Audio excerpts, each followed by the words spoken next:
Hello दोस्तों, welcome to AK motivation. आज मैं आप सभी के लिए लेकर आया हूँ कढ़ी पकोड़े की रेसिपी। तो कुक विद अज्जू में आज आप मेरे साथ सीखेंगे कढ़ी पकोड़े बनाना। तो चलिए स्टार्ट करते हैं आज की रेसिपी कढ़ी पकोड़ा। तो सबसे पहले हम कढ़ी पकोड़ा बनाने के लिए हम पकोड़े बना लेंगे, उसके बाद हम कढ़ी बनाएंगे। तो पकोड़े बनाने के लिए सबसे पहले हमें लेना है 2 मीडियम साइज़ के प्याज और उन्हें अच्छे से ग्रेट कर लेना है, यानी कि घिस लेना है। अब इसके अंदर हमें 1 इंची का छोटा सा जिंजर यानी कि अदरक लेना है, उसे भी आपको अच्छे से ग्रेट कर लेना है। आप आराम से ग्रेट करें अपनी उंगली को बचाकर। अब इसके अंदर हम डालेंगे 1 छोटी चमची हल्दी, 1 चमची पिसी हुई लाल मिर्च या तो तीखी लाल मिर्च डाल सकते हैं आप, और 1 चमची धनिया पाउडर। और इसके बाद हमें टेस्ट के अकॉर्डिंग नमक डालना है।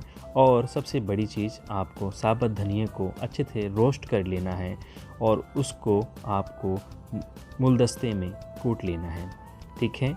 और इस तरीके से आप इसको मुलदस्ते में रखें और इसको अच्छे से क्रश कर लें, यानी कि कूट लें।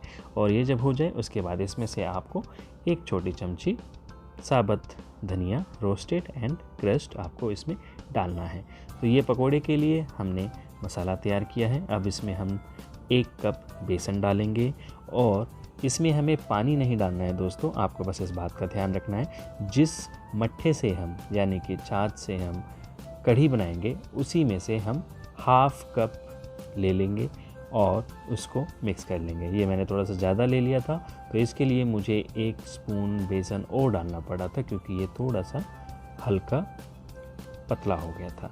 तो इसका आप ध्यान रखें कि जिस तरीके से आप पकोड़े बनाते हैं आप उसी तरीके से आपको इसको तैयार करना है, ठीक है। और ये अच्छे से आप मिक्स कर लीजिए इसको, और एक बार नमक भी टेस्ट कर सकते हैं आप। इस तरीके से आपको अंदाज़ा हो जाएगा। जो लोग रसोई में खाना बनाते हैं उन्हें अच्छी तरीके से पता है कि आप किस तरीके से नमक टेस्ट कर सकते हैं। इसके अंदर मैंने एक्स्ट्रा चीज़ डाली है थोड़ा सा स्पाइसी और करने के लिए। तो मैंने इसमें 2 हरी मिर्च रख दी है, इसे अच्छे से चॉप किया और उसके अंदर मैंने ये डाल दिया। चॉप करते वक्त आप अपनी उंगली का ध्यान रखें। और अभी से हमने अच्छे से मिक्स कर लिया है और ये देखिए बिल्कुल अब ये हम तेल में फ्राई करने के लिए तैयार हो चुका है। तो चलिए, तेल गरम है, अच्छे तरीके से तेल गरम हो चुका था। हालांकि मैंने इसे गरम करने के बाद मीडियम आंच पे रख दिया है। तो आप इसे हल्की आंच पर ही रखें और फिर बनाएं। आप इतना ध्यान रखें कि आपको जो पकोड़े बनाने हैं वो हाफ़ कुक्ड होने चाहिए, यानी कि आधे पके हुए हों। उसके बाद आप उसे निकाल लें। सारे रेडी होने के बाद फिर हाई फ्लेम पर आप उसे अच्छे तरीके से बिल्कुल लाल होने तक उसे फ्राई करें और तब निकालें। लेकिन फ़िलहाल सबसे पहले आपको हाफ़ फ्राई निकालना है। तो ये देखिए हाफ़ फ्राई ये ऑलमोस्ट हो चुके हैं। मैं इन्हें पलट देता हूँ, एक तरफ से हो चुके थे तो ये मैंने सभी को पलट दिया है। अब इन पकोड़ों को आप चाहें तो चाय के साथ भी खा सकते हैं पूरी तरीके से पकाकर। बेशक ये पकोड़े आपको टेस्टी लगेंगे। और चाय के साथ, जो लोग चाय के शौकीन हैं उनको चाय के साथ पकोड़े दे दिए जाएं तो वो दिल से खुश हो जाते हैं, जैसे कि मैं। फ़िलहाल तो ये पकोड़े हम बना रहे हैं इसके कढ़ी के लिए, तो मैं चाय के साथ अभी नहीं खा सकता। हालांकि बाद में दोबारा से बना लेंगे, लेकिन इसको तो फ़िलहाल हमें अभी सिर्फ़ और सिर्फ कढ़ी के लिए बनाना है। तो ये मैंने प्रॉपर तरीके से सारे के सारे पकोड़े बना लिए थे। अब हम मसाला तैयार कर लेते हैं कढ़ी के लिए। तो इसके लिए हमने लिया है 2 मीडियम साइज़ ऑनियन यानी कि प्याज, जिंजर, 5 से 6 कली आपकी लहसुन की ली है और 1 टमाटर लिया है। इन सब को मैंने ग्रेट कर लिया है। बस आपको टमाटर को चॉप करना है। टमाटर को मीडियम साइज़ में चॉप करना है, यानी कि ना ही ज़्यादा बारीक ना ही ज़्यादा बड़े, मीडियम साइज़ में रखना है, क्योंकि कढ़ी में टमाटर दिखने चाहिए। तो टमाटर को हम ऐसे चॉप कर लेंगे। इसको पहले आप ऊपर का हिस्सा कट करके हटा लीजिए और फिर आपको लंबे लंबे स्लाइसेस आपको कट करना है और फिर इस तरीके से बीच में हल्का हल्का चौड़ा करके आप उसे चॉप कर लें। और इस तरीके से आपको इसे कढ़ी में इस्तेमाल करना है। तो दोस्तों, ये था टमाटर जो हमने रख लिया है। अब हम क्या करेंगे, जो बाकी के जो पकोड़े थे जो हमें फ्राई करने थे, डीप फ्राई करने थे, वो अब हम कर लेंगे। पहले आप हाई फ्लेम पे ऑयल को अच्छे तरीके से गर्म कर लें और उसके बाद उसमें आप पकोड़ों को धीरे धीरे डालकर लो फ्लेम पर पकाएं, क्योंकि अगर आपने हाई फ्लेम पर पकोड़ों को पकाया तो वो ऊपर से जल जाएंगे, अंदर कच्चे रहेंगे। तो आपको इस बात का प्रॉपर तरीके से ध्यान रखना है कि ऑयल गर्म हो, लेकिन उसके बाद उसे आप लो फ्लेम पर करें। अब हम कढ़ी के लिए जो हमने छाछ लिया था यानी कि मट्ठा लिया था उसे हम तैयार कर लेते हैं।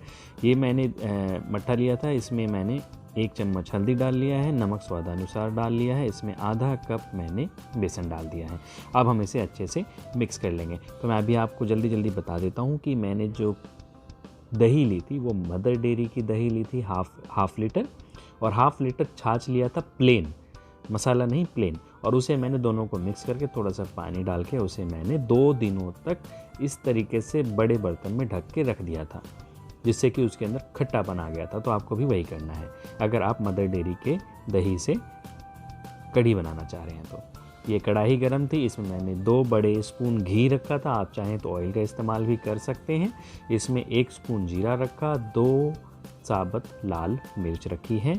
अब इसके अंदर हमने जो जिंजर एंड गार्लिक यानी कि अदरक और लहसुन का जो हमने चॉप किया था उसे वो डाल देंगे और इसको अच्छे से मिक्स कर लेंगे। अब इसके अंदर हम डालेंगे एक चमची जो हमारा साबुत धनिया था जिसे हमने रोस्ट किया था एंड क्रश किया था, वो डालना है। इसको थोड़ा सा लाल करना है यानी कि फ्राई करना है हल्का, और उसके बाद इसके अंदर हम चॉप्ड ऑनियंस यानी कि प्याज डाल देंगे और इसको हम अच्छे से फ्राई करेंगे। इसे फ्राई करना है और उसके बाद इसके अंदर हम डालेंगे रेड चिली पाउडर। आप चाहें तो कश्मीरी लाल मिर्च डाल सकते हैं जो तीखी होती है, या फिर आप नॉर्मल लाल मिर्च डाल सकते हैं जो आप इस्तेमाल करते हैं। तो 1 टीस्पून आपको रेड चिली पाउडर डालना है और 1 टीस्पून आपको धनिया पाउडर डालना है। वो ऑप्शनल है, आप चाहें तो डाल सकते हैं, नहीं तो कोई बात नहीं, क्योंकि आपने देखा होगा हमने ऑलरेडी पहले 1 चम्मच जो भुना हुआ साबुत धनिया था वो डाला था। ये हो चुका है फ्राई। अब हम इसके अंदर जो हमने टमाटो चॉप्ड किए थे वो डाल देंगे और इसको अच्छे से हमें फ्राई करना है। आप इस बात का ध्यान रखिएगा कि ये हल्का फ्राई हो जाए, उसके बाद ही आपको इसके अंदर ये आप जो कढ़ी पत्ता जिसे बोलते हैं, इसे आप ऑप्शनल है, अगर आपके पास मिल जाता है तो ही आप डालें, नहीं तो कोई बात नहीं है। हालांकि हमारे घरों में स्पेशली कढ़ी जब बनती है तो उसमें कढ़ी पत्ते को डाला जाता है। अब हमें इस बात का ध्यान रखना है, जब हम मट्ठे को इस जो रेडी मसाला होता है इसमें जब डालें तो हमारी करछी कंटिन्यूसली चलती रहनी चाहिए। आपके घरों में जिनको कढ़ी बनानी आती है उन्हें अच्छी तरह पता है इसके चलाने का मकसद क्या होता है। इसके चलाने का मकसद सिर्फ इतना है कि कढ़ी फटे ना। तो आपको इस बात का बिल्कुल ध्यान रखना है कि कंटिन्यूसली अब आपको अपनी करछी को चलाते रहना है। ये आप चलाना जहाँ छोड़ेंगे और अगर इसका फ्लेम गैस का तेज़ हुआ तो आपकी कढ़ी फट सकती है। तो आपको उस बात का बिल्कुल ध्यान रखना है। जो मेन काम होता है ना कढ़ी बनाने में वो यही होता है कि आपकी कढ़ी कंटिन्यूसली उसमें करछी चलती रहनी चाहिए। तो मैं आपको बता रहा था कि अगर आपने मदर डेयरी का दही लिया है तो उसमें आपको, मैंने आधा लीटर दही लिया था, उसमें 1 गिलास पानी डाला था और उसके बाद आधा लीटर मैंने प्लेन छाछ लिया था मदर डेयरी का, उसको बड़े बर्तन में रखकर ढककर मैंने 2 दिनों तक रखा था, जिससे कि उसके अंदर अपने आप खट्टापन आ गया था।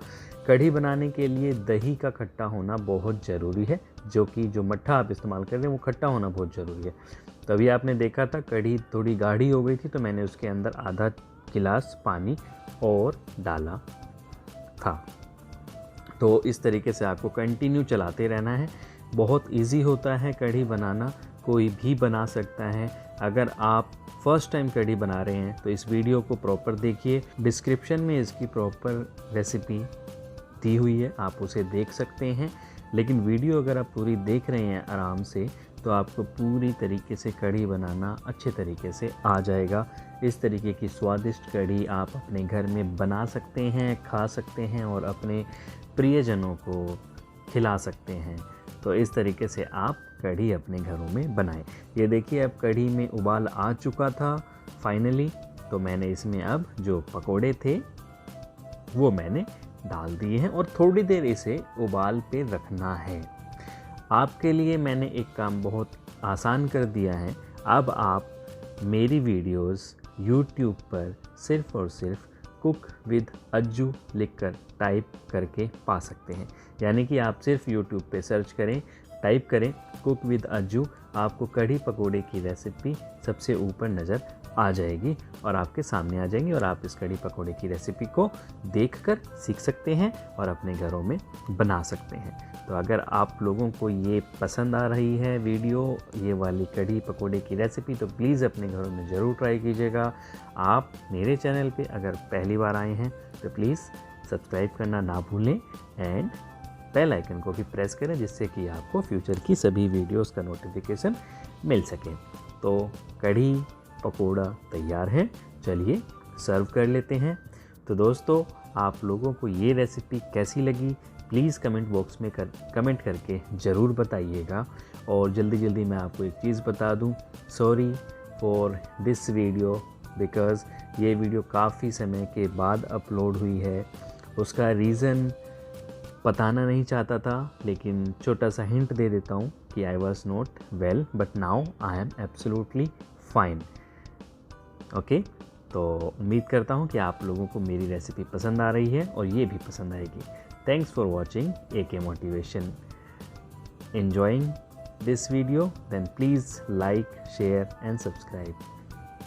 Thank you so much guys. Have a good day. Bye bye. Take care.